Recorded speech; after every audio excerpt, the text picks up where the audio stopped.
Reverse migration. The country usually sees migrants head north while the goal of reaching the United States. But now migrants are making their way south, and many of them are from Venezuela, a country Panama does not have a great diplomatic relationship with.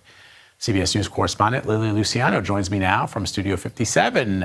So, Lily, good to see you. You spoke with the Vice Minister for Foreign Affairs for Panama. What did he say about this reverse migration issue?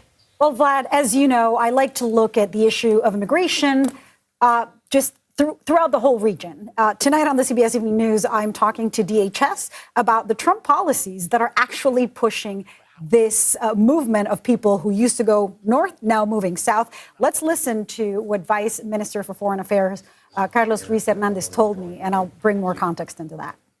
Yeah, I think this reverse migration phenomena that's about to start, it's brand new. It's something that we started dealing with very recently, as of last week. We are getting this influx of migrants coming in. So, and what they want is to go to Colombia. Yeah. They can't to go to Venezuela. They can walk back through the Darien Gap and go through this treacherous, and we cannot let them do that.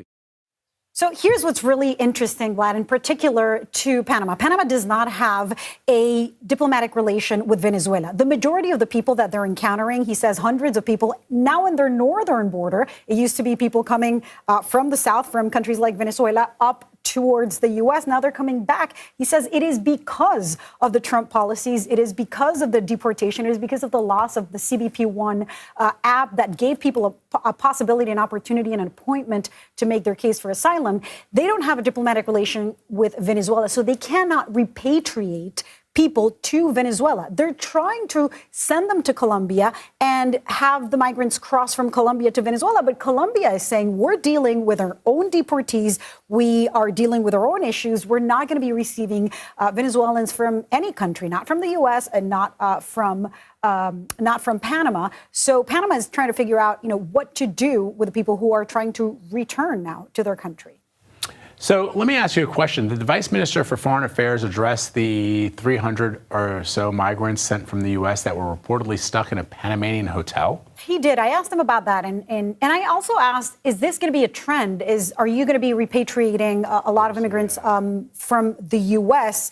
And he said, no, this was kind of a unique thing. It was something like 3 airplanes. They received around 300 people, or nearly 300. He said the majority of them had accepted to self-deport. But we saw earlier this week the reporting from the New York Times that found that there were people from Iran who were going to be religiously persecuted if they went back to their country. They said that they were in fear for their lives. There were Chinese migrants who said that they were afraid of a political persecution.